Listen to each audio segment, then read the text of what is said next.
There are moments when history feels like it's clearing its throat, warning us before shouting. Africa is in such a moment.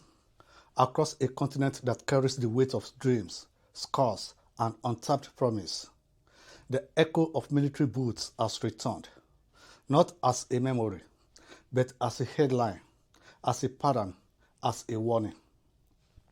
From West Africa to the Sahel and beyond, uniforms are stepping back into palaces they once left behind. Generals are speaking into microphones meant for presidents. Constitutions are being folded like old maps. And ordinary citizens are left wondering how a continent that fought for self-rule is circling back to the hands of soldiers. This is not just politics. It is a struggle for the soul of governance. It is the sound of a house with old wounds opening again. It is the drumbeat of impatience, distrust, and survival. And it raises a question that cannot be ignored. Why are coups spreading across Africa again?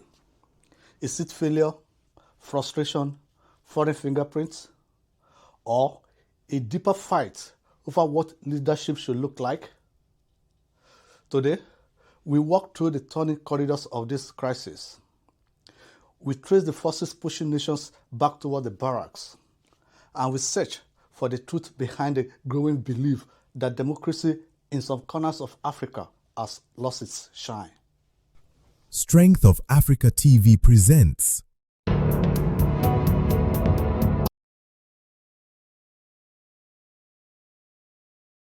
Up, 2, 3, 4. Up, 2, 3, 4.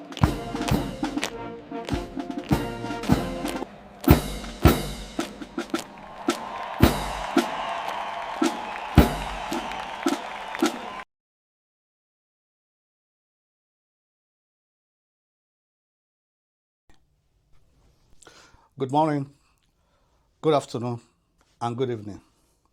Depending on where you are at this moment, I still remain your host, Adebayo Oladokun, and this is Strength of Africa TV, where truth meets courage, where the past is reawakened, and the future of the motherland is reclaimed.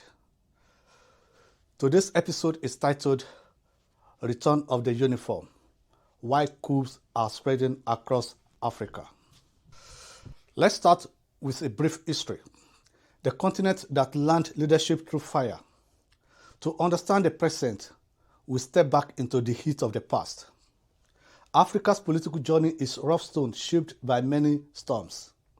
After independence, many nations inherited borders drawn by strangers, economies built for extraction, and institutions too thin to carry the hopes placed on them. Coups became the shortcut for frustrated factions. Some justified their rise as rescue missions. Others simply wanted the crown. The continent became a chessboard where pieces moved fast and broke often. Presidents fell, generals rose, then they fell too. But after the Cold War, something shifted.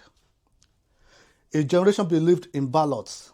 Citizens stood in long lines, carrying patience like a badge. Military rulers packed their uniforms away. And for a time, hope felt like sunrise after a long night. Yet, the sunrise did not turn into day. For everyone, corruption took root. Inequality stretched like a widening river. Elections became expensive rituals with little real choice. And in many places, democracy started to feel like a stage play where the same actors kept changing costumes. And in this disappointment, the old option waited in the shadows, the coup. A blunt tool, a dangerous tool, but to some, a tool that promises quick change when patience runs out. Now, a look at the current wave. Why the boots march again? The recent wave of coups in Africa is not random. It follows lines of prayer, like cracks in a wall built without enough strength. Several forces are working together. First is public frustration. Many citizens feel democracy has betrayed them, or worse, ignored them. Rising prices, weak institutions, and broken promises create a hunger for something different, even if it comes in camouflage. Second is security breakdown. In regions like the Sahel, extremist violence spreads faster than government can contain it. When villages burn and borders crumble, people look to whoever can bring order, even if it means surrendering their voice.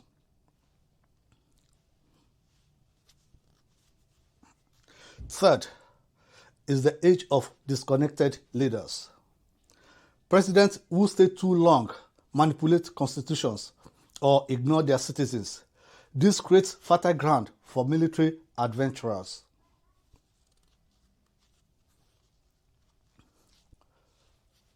Fourth is foreign influence. Global powers treat Africa like a marketplace for influence. Some back regimes, others back rebels. When outside hands stir the pot, the stew never settles. And finally, there is the military mindset. Soldiers are trained to fix problems directly. Leaders talk, soldiers act. In nations where institutions are weak, that difference becomes a temptation and the result is simple. Where trust in democracy is low and the state feels fragile, the march of boots becomes louder.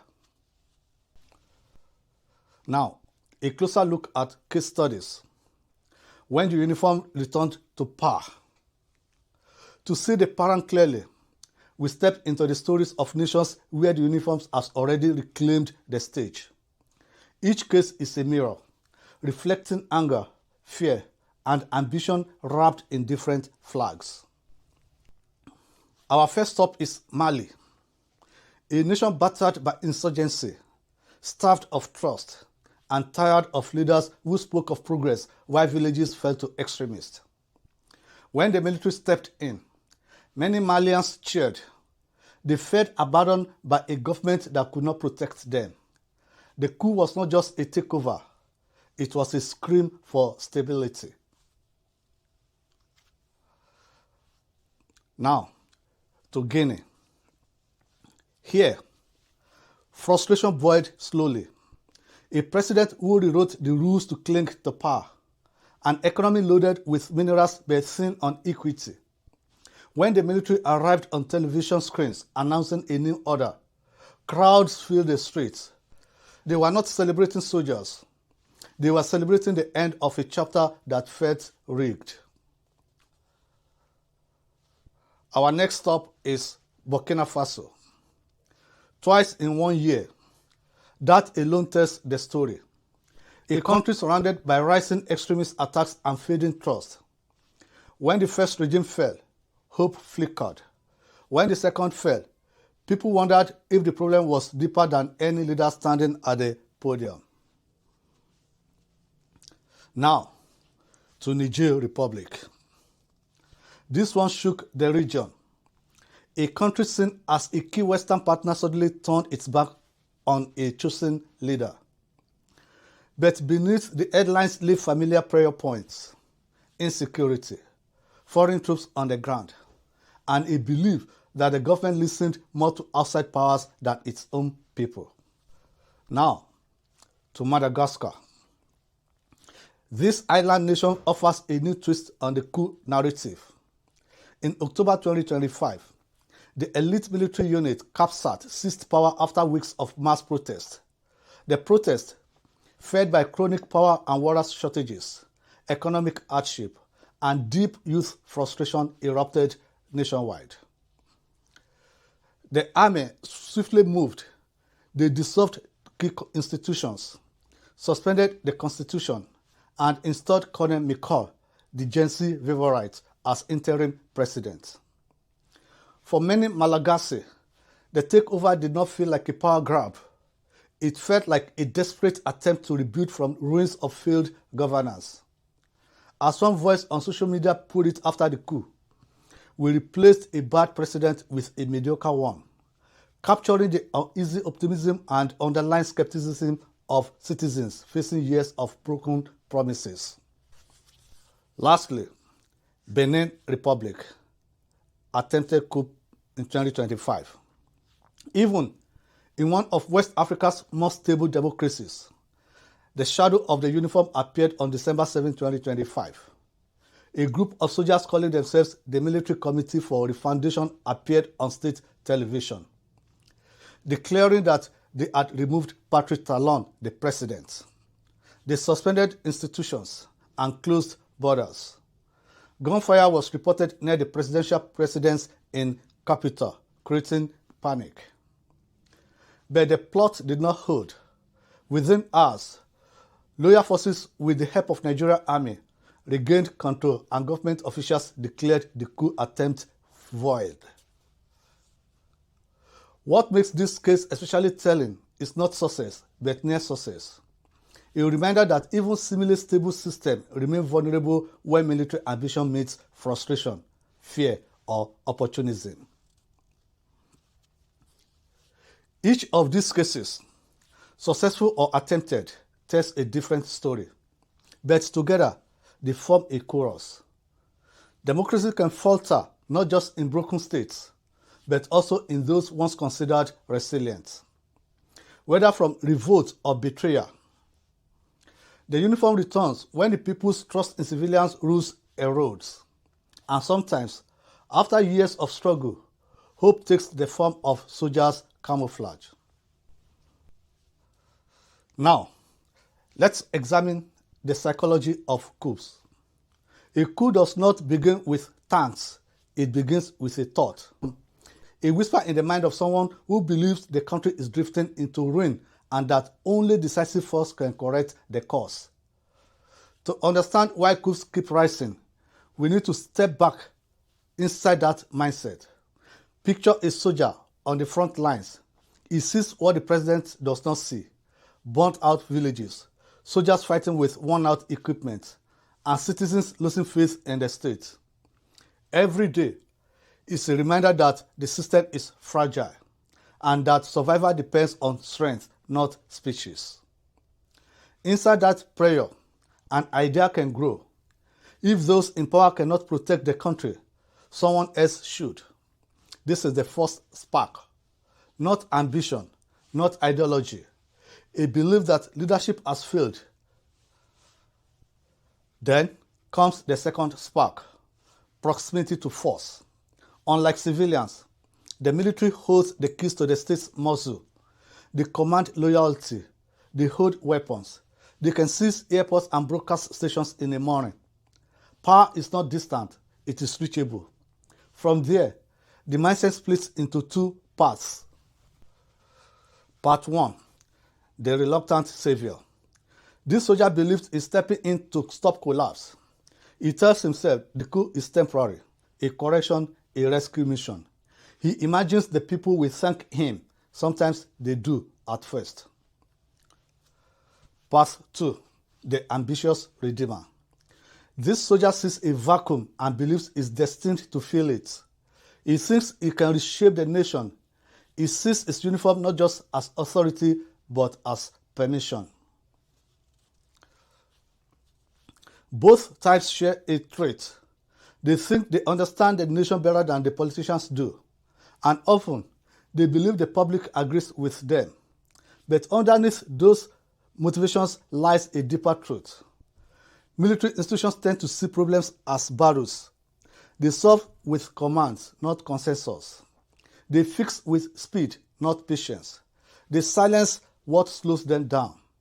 This is why coups almost always begin with promises and end with pressure. The psychology of a coup is a storm of frustration, certainty, and power. It is the belief that the country must be saved, and that the one giving the order is the only one brave enough to save it. And when civilian governments grow weaker, this mindset feels less like rebellion and more like duty. Let's examine the public's divided opinion. When soldiers march into powers, the public rarely speaks with one voice. The reaction comes in two waves, moving in opposite directions. The first wave is relief. For many citizens, a coup feels like pulling the brake on a speeding car with no driver. People who have watched corruption rise, insecurity spread, and leaders cling to power begin to see the military as a reset button. Crowds pour into the streets not because they love soldiers, but because they are tired of the people they replaced. These citizens carry hope the way farmers carry seeds. They believe a new season is possible.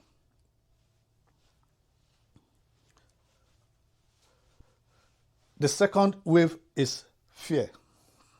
Fear that the cycle is repeating again. Fear that soldiers who promise transition will tighten their grip. Fear that the gun will speak louder than the ballot. These citizens remember the lost decades when coups were common and progress was rare. They know that once the military settles into the palace, it rarely rushes back to the barracks. In many countries, both waves crash into each other. You see cheering crowds on one street and shuttered shops on another. You hear people welcoming rescue, while their neighbors want that rescue can become rule. The truth is that citizens respond to coups through the lens of their daily lives. A farmer whose village is under attack sees the military as protectors. A trader struggling with inflation sees any change as better than none. A journalist understands how fast freedoms vanish when uniforms take charge. A student who has seen nothing but unemployment believes a fresh start is overdue. And then there's the silent group, those who watch, wait, and hope the storm passes without swallowing the country. Coups divide a nation's heartbeat. They create a mix of hope and dread, because in Africa, the uniforms has been both shield and sword. People know what soldiers can stop. They also know what soldiers can silence. This divide is why coups feel like standing in a house where half the lights are on and half are off.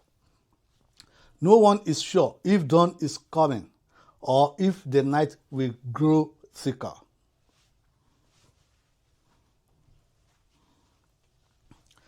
Now, my people, a look at the role of global powers. No coup in Africa happens inside a vacuum. Behind every struggle for power stands a crowd of outside players, watching, nudging, and sometimes pulling strings. The continent is rich in minerals, routes, and influence, which makes it a stage where global powers try to shape the script. Foreign influence often starts quietly. Advisors whisper, diplomats negotiate, intelligence services take notes. When a government leans toward one global partner, another sees a threat. When a country opens its door to one military alliance, others feel pushed out. These rivalries create pressure that fuels instability. Western powers have long sold themselves as defenders of democracy. Yet, they have backed leaders who overstayed their welcome. When citizens see foreign support flowing to governments they do not trust, resentment grows. Soldiers notice that resentment. They know how to use it. New players have also stepped onto the field.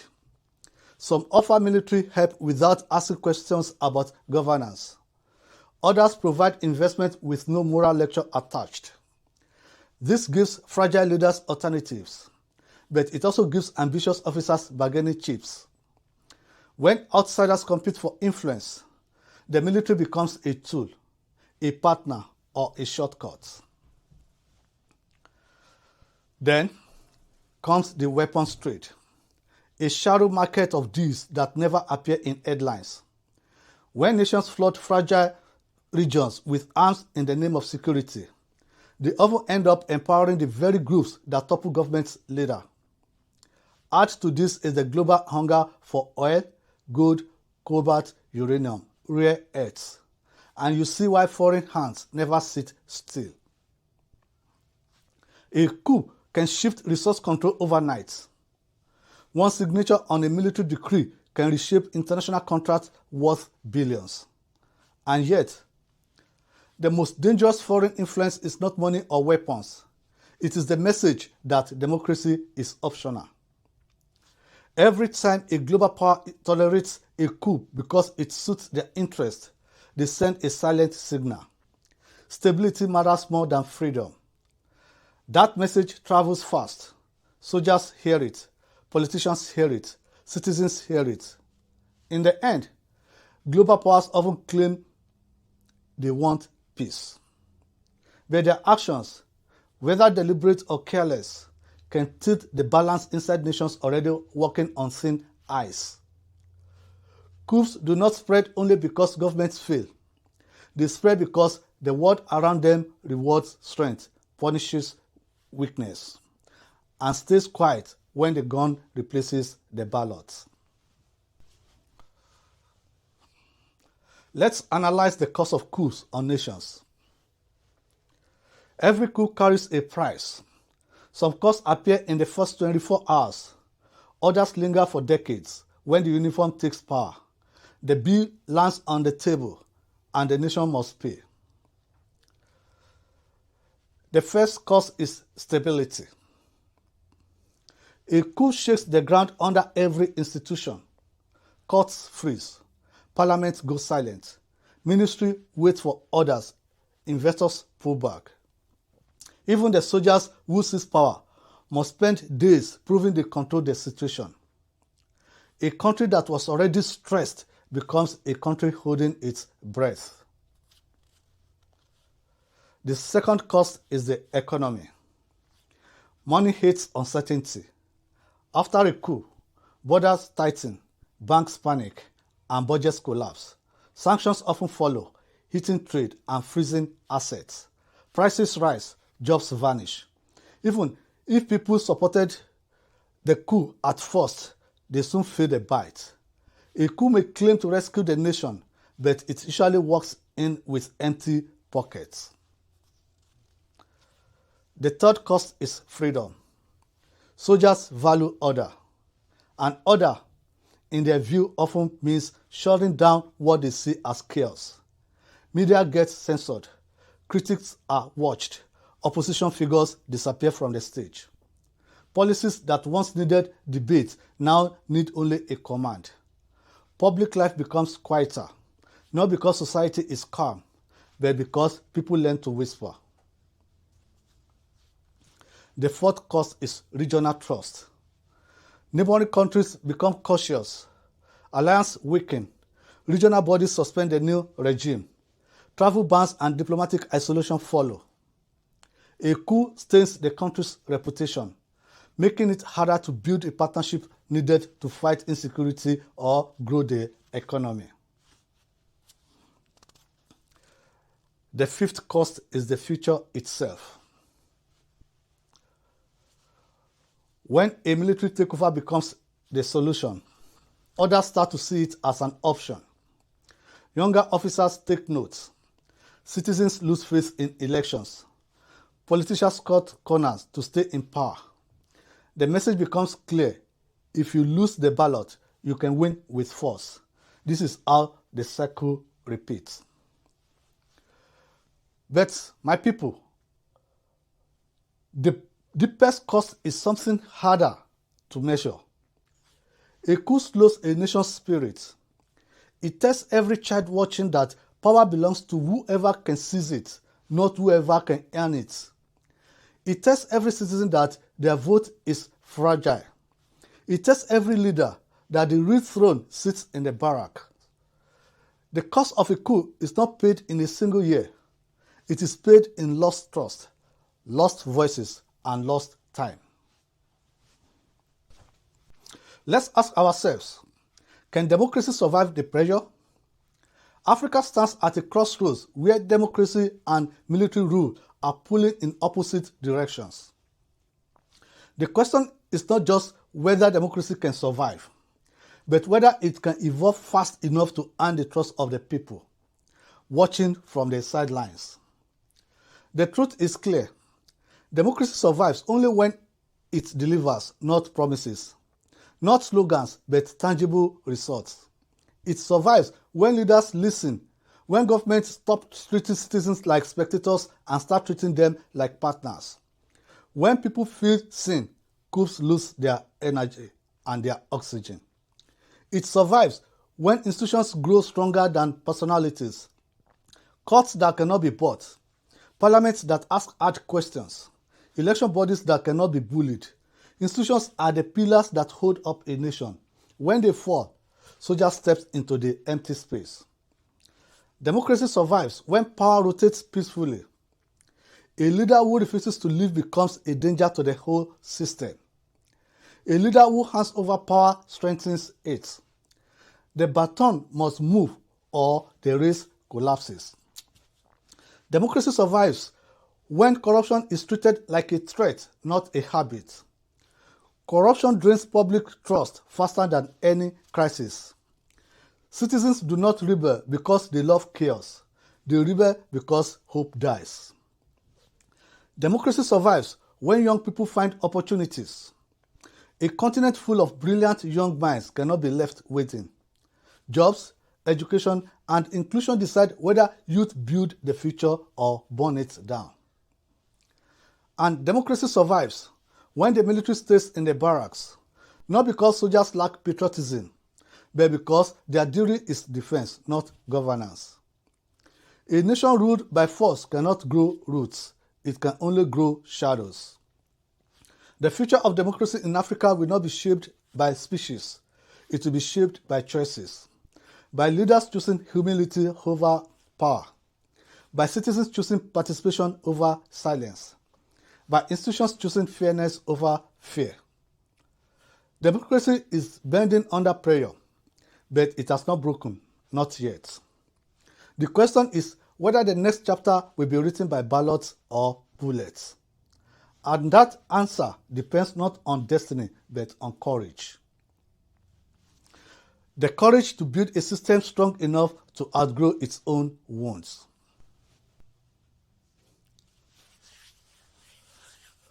Africa has always been a continent of rising suns. No matter how heavy the night, the light returns. The waves of coups spreading today are not the end of the story. They are a warning, a mirror, and a test. A warning that broken systems do not heal themselves. A mirror showing leaders the cost of ignoring their people. A test of whether nations will choose force or foresight. In the end, the future does not belong to the soldier with the loudest command or the politician with the longest term. It belongs to those who build trust, protect rights, and serve with honesty and dignity. It belongs to leaders who understand that power is not a trophy, but a burden that must be carried with care. It belongs to citizens who refuse to give up on their voice, to youth who demand better than recycled promises, to communities that hold their leaders accountable and refuse to be ruled by fear. The return of the uniform is not destiny, it is a reminder. A reminder that democracy cannot run on autopilot. A reminder that leadership must feel the pulse of the people. A reminder that stability grows from fairness, not force. As we close this episode, one truth stands clear. Africa's story is still being written. The pen has not left the page, and every nation, every leader, and every citizen has a hand on the ink. The question now is simple. Will the next chapter rise from courage or collapse into old cycles? Will the continent choose the long climb of democracy or the quick shock of the barracks? The answer is not set. It is waiting in the choices made tomorrow. Thank you for staying with us on this journey. Stay curious, stay aware, stay engaged. Because the story of power is always unfolding, and understanding it is the first step toward shaping it. I'm your host, Adebayo Oladokun, and this is Strength of Africa TV. If you found value in this conversation, subscribe to our YouTube channel. Follow us on Facebook, Instagram, Spotify, Apple Podcasts, and Deezer.